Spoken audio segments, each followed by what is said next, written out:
اعوذ بالله من الشیطان الرجیم بسم الله الرحمن الرحیم. نن زما کوم ټاپک چې دی دا 18 امندمنټ دی چې 18 امندمنټ ولې وشو د دې څه داسې ضرورت پېښ شو سیاستدانان ته چې دوی په کنسټیټیوشن کې 18 امندمنټ وکړي 18 ترمیم په آئین کې دوی وکړي. دې کې خو دا یو په کنسټیټیوشن کې واحد داسې ترمیم دی چې دا متفقه طور باندې ټولو سیاستدانانو په دې باندې اګري شوي چې موږ په کنسټیټیوشن کې 18 ترمیم کوو. یو پکې دا دغه او متفقه طور باندې پاس شوی دی باندې چا ډیبیټ او اعتراض داسې نه وشوي کوم چې په نورو باندې کنسټیټیوشنل امندمنټ باندې کیږي. بل دی کې دا چې فار د فرست ټایم د پاکستان په هسټري کې پریزیډنټ چې کومي هغه خپل اختیارات پرسنلی سرنډر کړه چې یاره تاسو زما اختیارات کم کړئ. دا په 18 امندمنټ کې شو. دې نه بعد فار د فرست ټایم پښتنو ته خپل ریکګنیشن ورکو، موږ ته خپل نوم راکو چې یاره زموږ صوبې نوم به خیبر پښتونخوا وي. دې نه علاوه بیا دې کې چې کوم غټ خاصیت و هغه دا چې دې کنسټیټیوشنل امندمنټ په 2017 دې نه علاوه بیا په 17 امندمنټس کې چې په کنسټیټیوشن کې څونه امندمنټ شوي هغه تر 18 امندمنټ هغه ختم کړه. لکه یو چې کوم LF4 راغلو لیګل فریم ورک آرډر هغه مکمل طور ختم کو. د هغې نه علاوه 99 کې چې کوم مارشل لا راغلو هغه انکنسټیټیوشنل اینډ نل اینډ وایډ ډیکلیئر کړه په دې 18 امندمنټ کې. دې نه علاوه بیا چې کله 18 امندمنټ وشو په 18 امندمنټ کې په کنسټیټیوشن کې په آرټیکل 6 کې سب آرټیکل 2.8 کو په هغې کې دا ویل چې یاره یو سپریم کورټ یا های کورټ به په فیوچر کې مارشل لا چېرته ویلیډیټ کوي که څوک کنسټیټیوشن ابروګیټ کي سبورټ کي مارشل لا امپوز کي هغه به څوک ویلیډیټ کوي نه سپریم کورټ یا های کورټ. نو د دې کنسټیټیوشنل 18 امندمنټ په وجه باندې ټل ډیټ مارشل لا لګېدو چې کوم امکان به هغه اوس نشته ځکه دلته څوک مارشل لا ولګي دوی بیا های ټریزن والا سیکشن لګي کوم چې آرټیکل 6 پرووایډ کړی دی په دې وجه باندې دوی بیا مارشل لا نشي لګولی. دلته دا سیکشن کې پراپر امندمنټ وکړو. دې نه بعد صدر سره اختیارات وو هغه ما دغه ایمرجنسي ډیکلیئر کړه او ایمرجنسي به ولګوله. نو په 18 امندمنټ کې په کنسټیټیوشن کې آرټیکل 232 هغې کې امندمنټ وکړو او د صدر چې کوم اختیارات وو چې رته به مارشل لا لګي دغه به لګي ایمرجنسي به ډیکلیئر کوي. هغه ایمرجنسي ډیکلیئر کولی شي خو سبجیکټ ټو پرمیشن اف د پارلیمنټ. د پارلیمنټ هغه پرمیشن علي د هغې نه بغیر نشي ډیکلیئر کولی مارشل لا. دې نه علاوه بیا چې د پریزیډنټ کوم اختیارات وو هغې تر دس 18 امندمنټ هغې ټرانسفر کړه وزیر اعظم ته او بیا د پریزیډنټ د اختیارات چې هغه به سم ټایم اسمبلی ډیزالو کوله 58(2)B. نو 58(2)B د کنسټیټیوشن نه ډیلیټ کو. 58(2)B کې فار د 58 کې امندمنټ کړی فار د فرست ټایم through 8 amendment of the constitution 1985 کې. هغې نه بعد بیا 17 امندمنټ کې دې کې دغه وشو امندمنټس وشو چې کله 18 امندمنټ راغی نو په 18 امندمنټ کې دا 58(2)B واپس ختم کړه. دې نه علاوه بیا وزیر اعظم چې بس صدر چې اوس کله اسمبلی ډیزالو کوي نو هغه به د وزیر اعظم په ایډوایس باندې کوي. د هغې نه بغیر اسمبلی صدر نشي ډیزالو کولی. بیا 18 امندمنټ کې موږ ته یو سترانګ فیډرلیزم او سترانګ پارلیمنټري فارم اف ګورنمنټ یې موږ ته راکړو. او دې نه علاوه د صدر چې څونه اختیارات دي یا د ګورنر چې څونه اختیارات دي هغه نن سبا استعمالوي بیسیکلي وزیر اعظم استعمالوي او وزیر اعلی استعمالوي along with his cabinet. دې لپاره آرټیکل 90 د آرټیکل 129 چې دی د کنسټیټیوشن دې ته دوی خپل اختیارات استعمالوي. بیا په دې 18 امندمنټ کې داسې وشو چې یاره دوی په کنسټیټیوشن کې امندمنټ وکړو او د وزرا تعداد یې فکس کړو چې دا به د ټوټل ممبرشپ 11% وي. د ټوټل ممبرشپ 11% نن سبا چې کوم چې 49 فیډرل منسټر به دې نه به سیوانې منسټر اف سټیټس او فیډرل منسټر دا به 49 نه به سیوانې که د 49 نه سیوای دا الیګل اګینسټ کنسټیټیوشن دي. که چېرې دا چیلنج شي دا نل اینډ وایډ ډیکلیئر کېدی شي او یو ایکسټرا بوج هم دی په ایکسچیکر باندې چې کله د 49 نه تعداد سیوای دا آرټیکل موږ ته پرووایډ کړی آرټیکل اف د کنسټیټیوشن 92. بیا دې نه علاوه چې کله مخکې به ریفرنډم چې کوو دا به صدر کوو ریفرنډم اختیارات چې دا نن سبا ورکړه وزیر اعظم ته آرټیکل 48 سب آرټیکل 6 دی هغه کې د اختیارات ورکړه وزیر اعظم ته خو سبجیکټ ټو اپروول اف د جاینټ سیشن اف د پارلیمنت د پارلیمنت په جاینټ سیشن کېږي او په جاینټ سیشن کې به هغه اپروول ورکوي چې ته په امپارټنټ نیشنل ایشو دې باندې ته ریفرنډم کولی شي بیا چې کوم څونه پریویسلی هغه 2003 والا 17 امندمنت چې کوم شوی نو هغه پارټیکل 270 ډبل ا کې هغه دغه کو دا انویلډ ډیکلیئر کو دین علاوه بیا چې څونه رولز ریګولیشنز هغه په د مارشل لا رژیم کې شو 99 نه والا تر 2003 پورې هغه هم د 270 ډبل ا هغه سب آرټیکل 2 کې هغه بیا ویلیډیټ کړه چې ډیورینګ دس ټایم کم کارونه شي هغه ته یو ډاکټر نه پاست اینڈ کلوز ټرانزیکشن دا هغه ته دا بیا ویلیډیټ کړ چې کم کارونه شوي دي خو چې کم مارشل دا هغه ان کنسټیټیوشنل ډیکلیئر کړه بیا دې علاوه په دې 18 امندمنت کې دیو په کنسټیټیوشن کې آرټیکل 175 ایډ کو 175 ا 175 ا تحت اوس چې کوم سپریم کورټ های کورټ کې ججان علي دا پارلیماني کمیټي او جوډیشل کمیشن راځي په دې کې پارلیمنت هم پارټیسپیشن ورکو چیرې کم ججان مونږ غالو دا به تاسو پارټیسپیشن پکې 175 دې نه مخکې دا نو دا مخکې چیف جسټس سمری لیګل گورنر ته گورنر پریزیدنت ته لیګل به فائنل شو اوس باقاعده پراپر دغه باندې راځي د های کورټ چیف جسټس ولېږي جوډیشل کمیشن ته جوډیشل کمیشن میټینګ وشي جو جوډیشل کمیشن چې کله پرو کې دغه نه بعد بیا راځي پارلیماني کمیټي ته چې کله پارلیماني کمیټي پرو کې بیا پریزیدنت ته لاړ شي تر وزیر اعظم هغه نوټیفیکیشن وشي دا ډېر مخکې نو بیا په 17 امندمنت کې دیو د ججز چې کوم ریټایرینګ ایج هغه سیوا کړو لکه های کورټ جج پر ریټایر کېدو په 65 سال کې سپریم کورټ جج پر ریټایر کېدو په 68 سال کې په 18 امندمنت کې دی واپس امندمنت وکړه هغه 68 سال 65 سال تر اوسه او 65 سال چې راوي هغه 62 سال تر اوسه لکه های کورټ جج پر ریټایر کېږي 62 سال باندې او سپریم کورټ جج پر ریټایر کېږي په 65 سال باندې دین علاوه په دې 18 امندمنت کې دی موږ ته درې بیسیک نور فنډامنټل رائټس راکړه یو آرټیکل 10 ا د رائټ اف فیر ټرایل رائټ اف فیر ټرایل د هر چا ته اویلیبل دی هغه پاکستان سټیزن دی که د ایوری پرسن ته اویلیبل دی او بیا د آرټیکل 25 ا رائټ ټو ایجوکیشن نو هر هغه ماشوم چې هغه د 5 نه والا تر 16 سال پورې د آرټیکل 25 ا تحت هغه کمپلسري دا سټیټ ذمہواری ده چې هغه ته ایجوکیشن پرووایډ کړي 25 ا تحت دینه بعد بل آرټیکل 19 ا رائټ ټو انفارمیشن دی نو رائټ ټو انفارمیشن صرف اویلیبل دی ټو د سټیزن اف پاکستان دا ایوری پرسن تر دی لکه یو فارنر نشي راتلی وایي چې زما دا رائټ ټو انفارمیشن زما فنډامنټل رائټ دی تاسو دا انفارمیشن ماته راکړئ یو فارنر دا کلیم کولی نشي دا صرف پاکستانی کسان ته اویلیبل دی دینه بعد بیا دیو په آرټیکل 38 ته دا پرنسپل اف پالیسی ده په دې کې یو سب کلاس جی 8 کو او په هغې کې دا ویل چې رسونه فیډرل ډپارټمنټس دي فیډرل کارپوریشن دي فیډرل اټانومس باډیز دي په دې کې به تاسو هرې صوبې ته خپل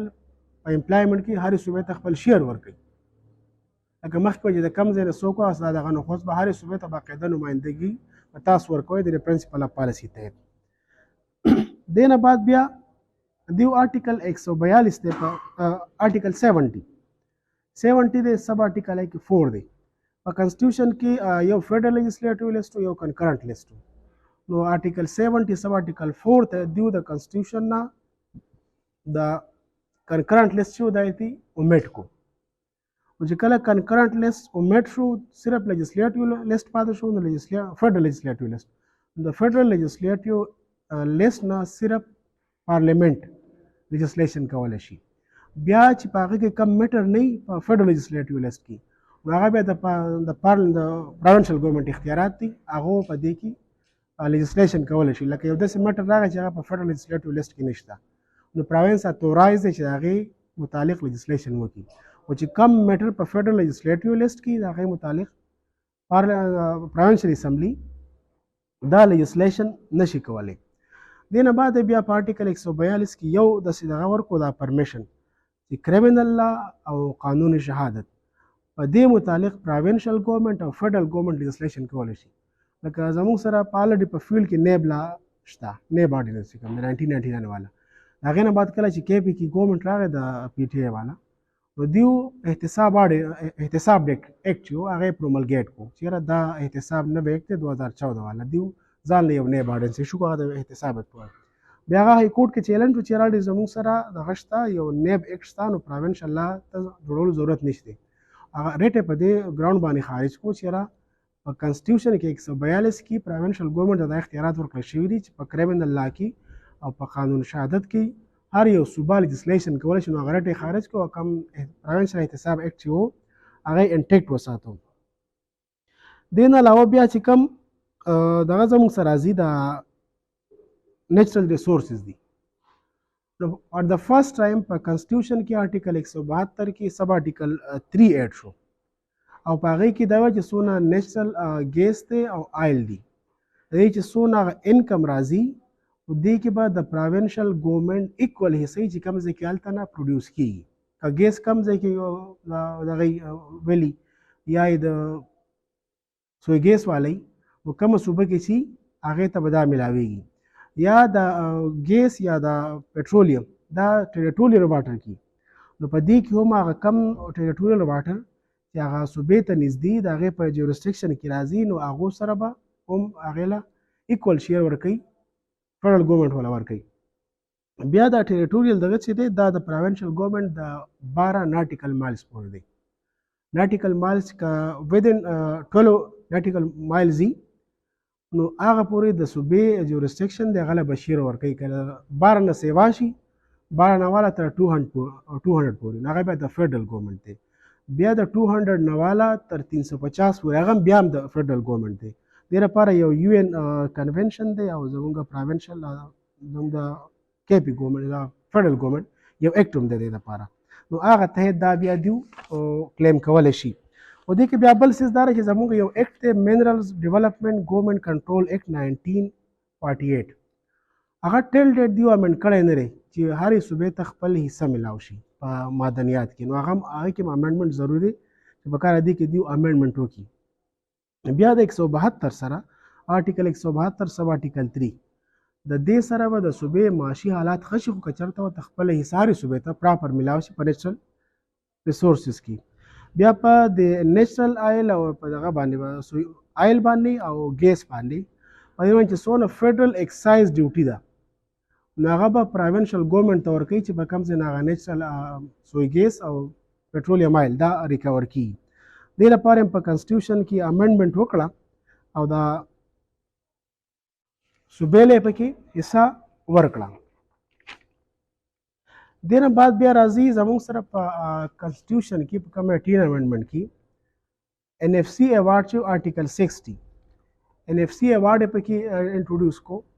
او ان اف سی ایوارډ بیسیک مقصد دا دی چې را سونه د غرازي ریونیو راځي نو په ریونیو کې به د صوبایي او د فیډرل ګورنمنټ خپل حصې نو د هغې تقسیم لپاره چې کوم ایوارډ کېږي چې د پکې صوبې څونه حصې د فیډرل ګورنمنټ به څونه حصې نو هغه ریونیو د ان اف سی ایوارډ ورکوي.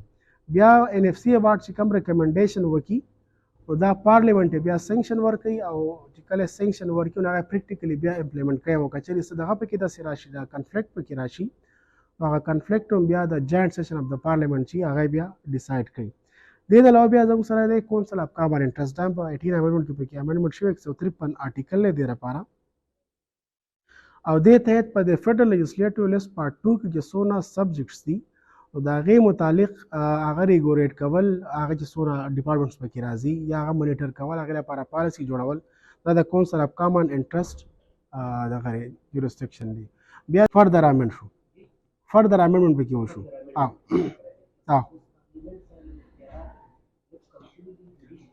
سیوا شوي دي هغې کې داسې دي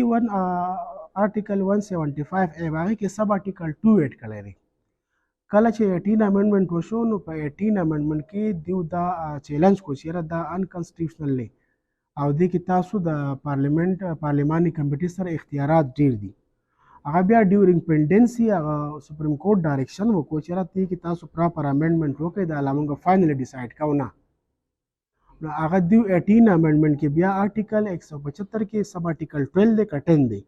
هغې کې بیا دا امندمنټ وکړو او دا اختیارات پارلماني کمیټې ورکړي چې تاسو یو کس نوم ریجیکټ کولی شئ ود ریزن چې ریزن نه تاسو نشئ ریجیکټ کولی نو هغه 18 امندمنټ کې شوي نو دې دپاره پکار ده چې کله داسې یو ایشو راشي چې ویچ آر بټوین د فیډرل اینډ پروینشل ګورنمنټ پکار د دیو دا سپریم کورټ کې چیلنج کړي چې یاره دا صوبې زموږ دي ټیل ډیټ موږ ته دا ټرانسفر نه شوي چې کله کنفلکټ راځي بټوین فیډرل اینډ پروینشل ګورنمنټ دا 184 تحت به موږ چیلنج کوو سپریم کورټ کې through constitutional petition. دې ټول ذمہ دار چې د پالیټیشنز دي ځکه دا د پارلیمنت کار دی کوم پالیټیشن چې کله په پارلیمنت کې یو ایشو ریس کی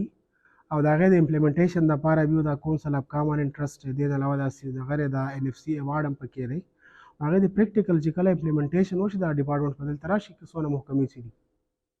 دا د پارلیمنت دا که پاتې دی صوبې ته حق نه میلاوېږي دا د پالیټیشن دغه کمزوري ده په دې کې موږ عام عوام څه نشو کولی رایټ اف فیر ټرایل فیر ټرایل دا دی چې هغه وایي چې کله فار ډیټرمینیشن اف سیول رایټس or other rights of a particular person it should be fairly determined by the courts لکه دا د اپارچونټي اف هیرینګ ورکړي د خلاف بس ډاکومنټري ایویډنس راوړي د خلاف به نور اورل ایویډنس وي او د هغې نه بعد به هغه میټر ډیسایډ کوي دا به پرسنلي کورټ ته اپیر کېږي دا خپل یو بیان ورکوي ته رایټ اف فیر ټرایل وایي لکه کله تا یو سړی اورېدلی نه وي ته هغه بغیر اورېدو نه د هغه خلاف څه فیصله نشي کولی دا رایټ اف فیر ټرایل دا فرست فنډامنټل رایټ دی چې دا پاکستان کې موږ ته ملاو شو ادروایز دا نو دا موږ په نیشنل بیس دغه نیشنل جسټس بیس باندې د باندې کیسونه کول آرټیکل 4 په کانسټیټیوشن کې وو خو دا سپیسیفیک فنډامنټل رایټ شو هلته دی آرټیکل 4 کې چې رایټ اف انډیویجوال ټو ډیلټ ریکارډز ود لا یو سړی ورته قانون مطابق ټریټ کوي دا کې بیا سپریم کورټ ججمنټس دا چې را قانون مطابق ټریټ کول دا چې پرنسپل اف نیشنل جسټس دا ډیمانډ کوي ته به د کس خلاف کله ایکشن اخلي نو ایکشن اخیستونه مخکې ته په اپارچونټي اف هیرینګ ورکوي لکه په فارن کنټریز کې رایټ اف ډیو پروسس دی امریکا کې ډیو پروسس دا چې کله ایکشن اخلي د ایکشن نه مخکې هغه ته اپارچونټي اف هیرینګ ورکوي بیا آرټیکل 25H دی دا رایټ ټو ایجوکیشن پاکستان کې څونه ماشومان دي هلته پرسن یوز کړی دی 25A کې any person نو پرسن کې یو فارنر هم راځي پاکستانی هم راځي او هغه ته 5 نه 16 سال پورې دی او دته به دا ایجوکیشن کمپلسري دا د فنډامنټل رایټ دی دې لپاره څوک های کورټ کې ریټ وکړي زموږ علاقه کې سکول نشته های سکول نشته پرایمري سکول نشته دا زما فنډامنټل رایټ دی زموږ علاقه کې سکول اسټابلیش کړي دا فنډامنټل رایټ دی د حکومت ذمہواري ده چې دې لپاره کار کوي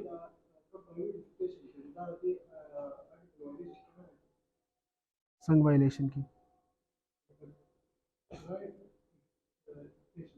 او پرایویټ سکول خو د یو سړي پرایویټ دغه دی چې چا پرسنل وس کېږي پرایویټ سکول ته ځي چې د چا وس نه کېږي هغه په ګورمنټ سکول کې خو په ګورمنټ سیکټر کې اړو سکول نشته نه ډېر کم کو لکه موسټ د فیمیل ایجوکیشن که مونږ والو په فیمیل ایجوکیشن کې موسټلی د فیمیل چې دي 5 کلاس پورې سبق وایي بیا د هغو علاقه کې های سکول نه هغه نه ځي ښار ته تللی نه شي په کلي کې نه او هر سړي سره دونه ریسورسز هم دی چې هغه ښار ته لاړ شي غټ سکول ته لاړ شي د کور نه لږ لرې لاړ شي دا سیکورټي ایشوز هم وي او فیسلټیز هم نه سکول کې فیمیل ایجوکیشن څونه چې سکول دی کې هغه فیسلټي نشته ایون واشروم پکې نه ډېر کم کوس پکې یو های سکول کې به یو چېرته واشروم وي دا بیسیکلی داسې د یو خو دا کم تاسو ایکټ وایي دا ایکټ خو لکه مونږ آرټیکل 10 سره کمپیر کوو دا بالکل آرټیکل 10 خلاف ورزي ده ته یو سړی اریسټ کې یا هغه کنویکشن ورته کوي یا هغه د هغه ټرایل کې هغه ته اپارچونټي اف هیرینګ نه ورکوي بیا څو پورې چې د سپریم کورټ د سټې خبره ده نو سپریم کورټ په فرست ایئر کې سپریم کورټ د سپیشلي پاورز دي هغه سټې ورکولی شي چې کله سټې ورکوي نو سټې ورکول نه مخکې هغه باقاعده پیټیشنر کونسل واوري چې ستا کیس کې څه پوینټونه دي او که هغه د سټې دپاره خپل کیس جوړ کړي نو هغه بیا نشي ولا ورکوي که کیس سټې دپاره کیس جوړ نه کړي نو هغه ته لیو هم نه ګرانټ کړي او کیس هم خارجېږي ما مریلې خراب دا د ټیرې خو وایلیشن دی خو دا آرټیکل 10 وایلیشن دی آرټیکل 10 دا وایي دا آرټیکل 10 سیفګارډز ټو اریسټ اینډ ډیټینشن دی چې کله یو سړی وایي اریسټ شي نو هی شوډ بی پروډیوس بیفور د کورټ ودین 24 hours دې لپاره بیا سیکشن 61 دی CRPC کې دا به تاسو ودین 24 hours پروډیوس کوئ که چېرته دا ودین 24 hours پروډیوس نشو نو د آرټیکل 10 وایلیشن د اسمبلی سره قانون اختیارات شته هغه لیجسلیشن کولی شي او چې کله هغه لیجسلیشن وکړي او هغه د فنډامنټل رایټس خلافي یا یو آرټیکل اف د کنسټیټیوشن خلافي نو هغه کې دا دی چې هغه سړی کوټ کې چیلنج کړي آرټیکل 8 د کنسټیټیوشن کې هغه چې لا انکنسسټنټ وذ فنډامنټل رایټس شوډ بی ډیکلیئر از نل اینڈ وایډ هغه بیس باندې موږ چې څونه لاګانې دي موږ چیلنج کوو په دوه ګراوندز باندې یا دا د فنډامنټل رایټس خلاف دي یا د دغه سره د اسمبلی سره د لیجسلیشن سره دا اختیار نشي چې د متعلق دا دغه وکړي دا لیجسلیشن وکړي دا خو ګوره پولیټیکل کوېسچن دی په کار چې دا کوېسچن په پارلیمنټ کې زمونږ چې څونه ایم این ایز دي هغوی ریز کړي زمونږ څونه ایم پی ایس دي پروینشل اسمبلی کې دوی ریز کړي چې یاره پیله د موږ ته خپل ضرورت پوره شي دوی نه بعد د بیا ګیس بلې صوبې ته ټرانسفر کېږي ورکوي دي ورته 158 تحت او نه سند والا نور هم هغوی چې کوم ایجوکیشن دی خاص کر د هغې باندې یو مشهور کیس هغه خان والا کیس دی هغه خان هغه پرسنل دغه ته واغستو یاره دا زموږ سره دی او میډیکل ایجوکیشن دی هایر ایجوکیشن دی خو دا زموږ ډومین دی هغو بیا فیډرل ګورنمنټ چیلنج کو هغه فیصله بیا د سند حکومت کې وشوه چې یاره فیور کې وشوه چې کم ایجوکیشن دی دا اوس پروینشل سبجیکټ دی دا د فیډرل ګورنمنټ سره نه پروینشل ګورنمنټ سره دی او دا خو زموږ د پالیټیشن دغه دی کمزوري دی چې هغه خپل رایټ امپلیمنټ کولی نه شي هغې لپاره اواز نه اوچتوي لکه ما تاسو پکې څه نه شو کولی صرف دا ډول چې یاره 18 امنډمنټ تحت ایجوکیشن پروینشل سبجیکټ دی او پروینشل سره دا اختیارات شته چې دې متعلق ایجوکیشن متعلق څه پالیسي جوړه کړي لا دغه کې امپلیمنټ کړي او چیلنج کېدی شي چې کوم ځای کې موایلیشن نازي د یو سړي د رایټ یا یو څیز امپلیمنټ کېږي نه د ان اف سی ایوارډ او د سی سی ای والا چې کوم میټرز دي دا پهله پارلیمنٹ جاینټ سیټینګ میں دا کوي سیټل کوي د پارلیمنٹ جاینټ سیټینګ کم دغه چې میټینګ شي هغه ونه کی نو بیا د هغې نه بعد دا کوټ کې دې لپاره سړی کیس کولی شي خو سپریم کوټ کې وکړي ډایرکټ کنسټیټیوشنل پټیشن مه کوي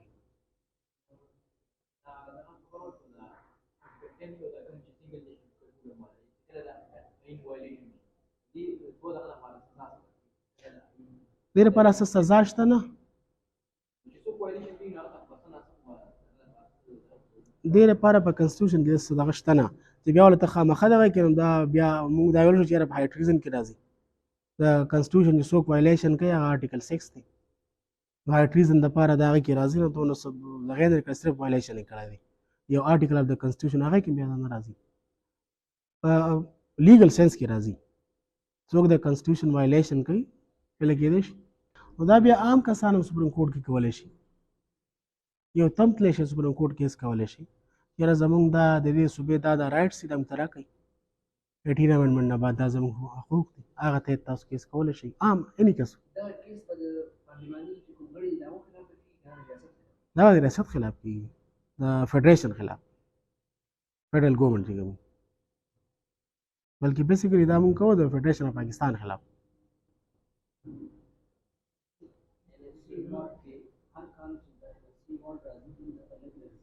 دا به دې کې کنسټیټیوشن کې پراپر امنډمنټ وشو چې ان اف سی ایوارډ چې دی دا به د پریویس ایوارډ نه کم نه وي دا به سیوا وي دا به د فرست ټایم شوي دي چې کوم فریش ایوارډ راځي دا به کم نه وي سیوا وي سیوا کېږي نه دا به کنسټیټیوشن کې دا اختیار چې دی 89 آرټیکل دی دا د 18 امنډمنټ نه مخکې مو 18 امنډمنټ نه بعد هم دی اوس پکې یو چینج شوی دی چې کله یو آرډیننس ایشو شي نو هغه فار د سیکنډ ټایم هم ایشو کېدی شي په تھرډ ټایم د پاره نه شي کله ډیوریشن یې ختم شي فار د سیکنډ ټایم اټومیټیکلی کولیپس که چېرته پارلیمنټ هغه ایکټ اف د پارلیمنټ نه یې ګرځولی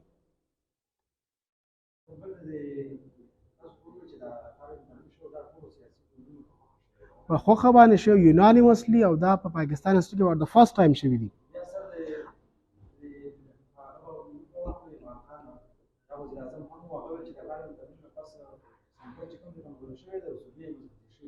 دې باندې یو اعتراض دا کېږي چې 18وي ترمیم نه سینټر کمزوری شو صوبې مضبوطې شوې خو پریکټیکلی امپلیمنټ شوی نه دی 18وي ترمیم که چېرې صوبې مضبوطې شوې نو فاینانشل کنډیشن به د صوبو ډېر ښه وي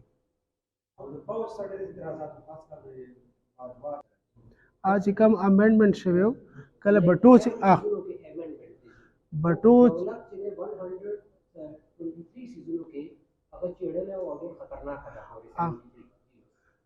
بیسیکلی کله چې 1973 کنسټیټیوشن راغی او کله چې مارشاله لګېده یا بټو یې اریسټ کوو هغه ټایم پورې په کنسټیټیوشن کې 7 امینډمنټ شوي هغې نه بعد چې کله مارشل لا ولګېده نو فار د فرست ټایم تھرو پریزیډنشل آرډر 1985 په کانسټیټیوشن کې 8 امندمنټ وشو. هغه کم فیډرل او پارلیماني سټرکچر چې هغه موستلی پریزیډنشل فارم ته کنورټ کو او دا کنټینیو بیا وساتل شو تھرو 18 امندمنټ واپس د کانسټیټیوشن په اوریجنل شیپ کې تقریبا بحال کو. دا تاسو لیټرلی دی باندې موږ بحث وکړو خو دې باندې موږ دغه کړو خبره کړو بس